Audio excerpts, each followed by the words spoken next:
Magandang araw po sa inyo lahat. Welcome po sa panibagong video natin dito sa Makapili TV. Ngayon ito pag-usapan lang natin itong reaksyon ni Banat Bay sa nangyayaring sistema ng ayuda dito sa ating bansa.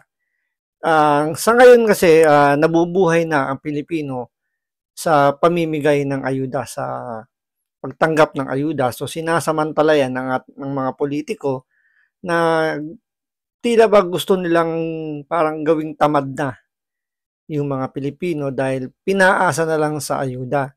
So dahil dun sa pagsasamantala ng mga ilang politiko na yan, nananatili silang nakapwesto dahil ang mga Pilipino, once na nabigyan ng ayuda, tumatatak sa isip nila na itong si politikong ito, mabait, matulungin, pero hindi nila na iintindihan na yung ibinibigay palang ayuda sa kanila, barya-barya lang na dapat makuha nila yung tamang serbisyo ng isang politiko. So ito, paliliwanag po dito ni Banat Bay kung ano po yung ibig sabihin na yung mga Pilipino ginagawa ng parang tanga or pinapaasa ng mga ibang politiko para sa pansariling kapakanan lang po nila. So ito, panoorin po natin.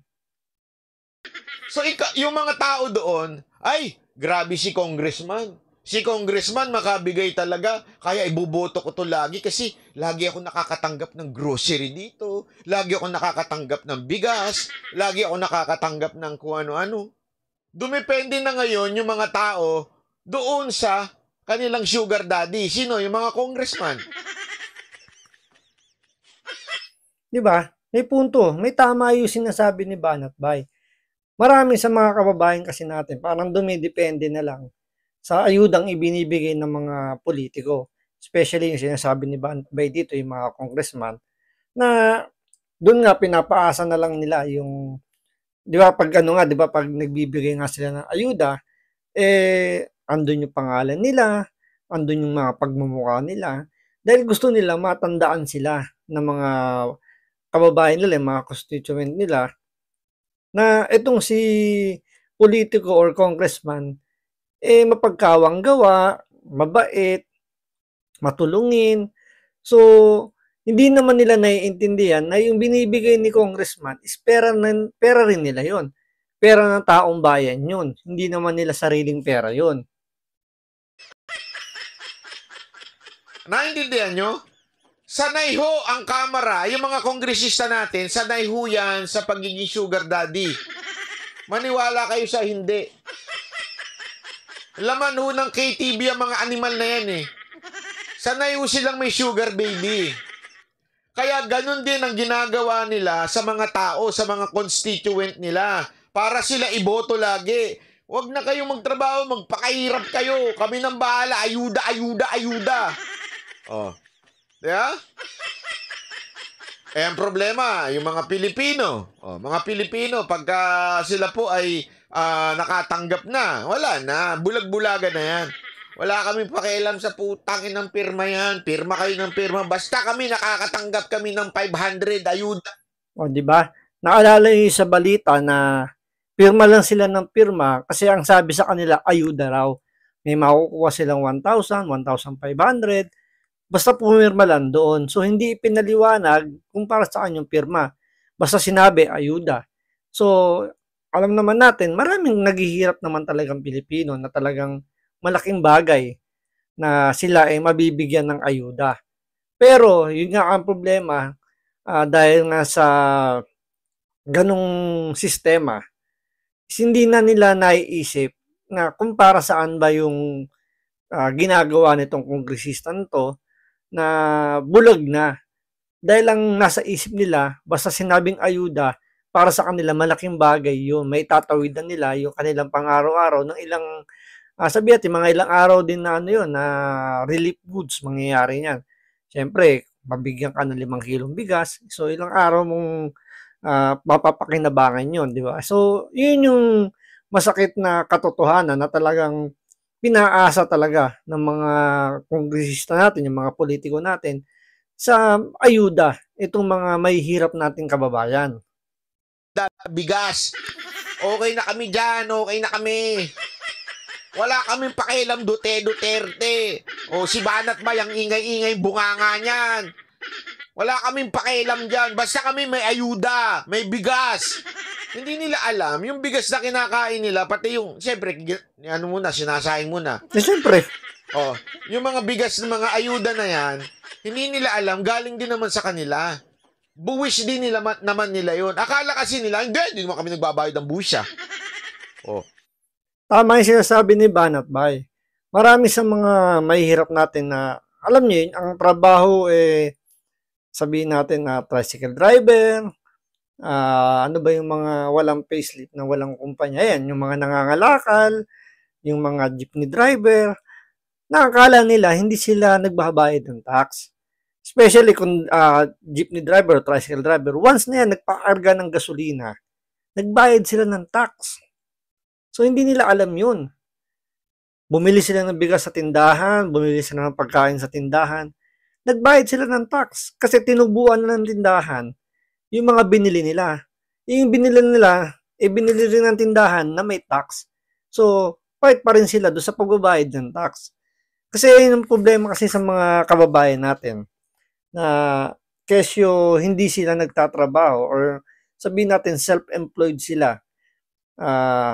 Parang freelance na trabaho. Yung nga lang, more on ano sila, di ba? Sa ganyang linya. Nakakala nila, hindi sila nagbabayad ng tax. Kaya nga, di ba, nung nakaraang bigayan ng ayuda, nung nagkaroon ng pandemic, mas marami ang nagrereklamong nasa, sabihin natin middle class yata yung mga nagrereklamo na sila yung mga nagtatrabaho talaga, yung may nasa kumpanya, talagang mandatory, kinakaltasan ng tax, ng income tax. So, sila yung mas nagrereklamo nung nakaraang pandemic, di ba, na mas konti yung nare-receive nilang ayuda compared dun sa mga talagang walang-wala. Yung sabihin natin yung mga nagtatrabaho ng hindi na under ng isang kumpanya. So, parang mas marami yung nakukuha nilang benefits unlike dun sa mga middle class. Pero, ang talagang katotohanan nun is nagbabayad din naman sila ng tax. Yung nga lang, hindi nila kasi nararamdaman dahil parang yung tax nila napupunta doon sa binibili nila. Diba? Parang, ang nangyari parang kulang sa educate, hindi sila masyado na-educate tungkol sa bagay, tungkol doon sa bagay na yun na lahat ng Pilipino nagbabayad ng tax. Yung nga lang, sa dami kasi ng tax na binabayaran sa Pilipinas, mahirap na rin i-identify kung ano yung mga tax na yun. Pero lahat ng binibili ng mga tao dito sa Pilipinas, hindi lang naman sa Pilipinas, sa buong mundo, lahat yun may tax. So, yung dapat ang ipaintindi natin sa mga mahihirap nating kababayan na hindi ibig sabihin na hindi kayo nagtatrabaho sa isang kumpanya, wala kayong binabayaran tax. Meron po rin kayong binabayaran tax. Ugok! Maraming klase ng buwis. Hindi nyo lang alam, binabayaran nyo rin yun. Akala kasi nila, hindi sila nagbabayad ng buwis. Kasi ganyan ito, mentaliting pangkarsada to, ha? Mga mentaliting pangkarsada, okay lang, tatanggap kami ng ayuda. Sabihin nila, ginagamit ng buwis ng taong bayan. Hindi naman kami nagbabayad ng buwis, ha? So, yung mga may pera lang ang nagbabayad. Minsan nga, kahit alam nila ninanakaw na yung pera, okay lang, basta maambunan sila. Diba? Tulad nung nangyari nga nung pandemic, yung iba nakakakuha lang, magkano na lang nakukuha nila. Pero okay lang. Ang importante, may natanggap sila. Okay lang kahit na parang ninakaw, kahit alam nilang ninakaw yung pera nila, pero okay na rin. Kasi nakatanggap sila. Yun lang naman importante sa mga kababayan natin. Hindi na importante kung ninakawan sila. Basta importante maambunan sila. Ng buwis. Oh, tanga lahat to ng binibili ninyo, pagkain ninyo, lahat yan may buwis na. Lalong-lalo na yung pinag-chuchup-chup nyo. Anong chuchup-chup na nagbay? Yosi. Okay. Yosi nyo, pangtungga ninyo, yung shot puno ninyo, lahat yan may tax na. At dyan ang gagaling, yung ibinabalik din sa inyo, mga gunggong.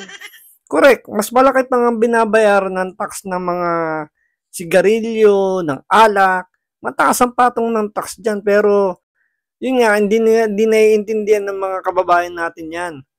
Akala nila na tumaas lang yung presyo, hindi lang naintindihan kaya tumaas ang presyo ng mga binibili nilang ganyan, dahil sa tax. Hindi nila alam yun eh. Ang akala nila, hindi naman kami nagbabayad ng buwis, so nakakalamang kami. Bakit? May ayuda kami. Yung mga nagbabayad ng buwis, dun sa kanila galing yung ayuda namin.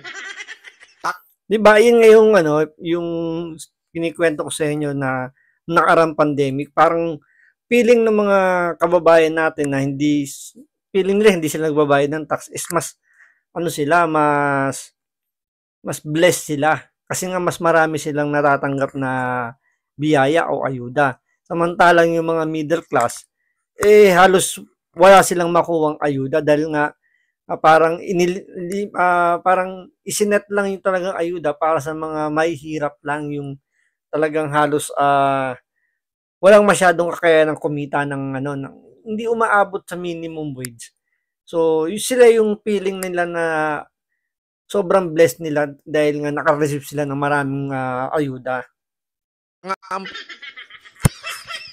Pag ikaw bumili ka sa grocery, matik yan.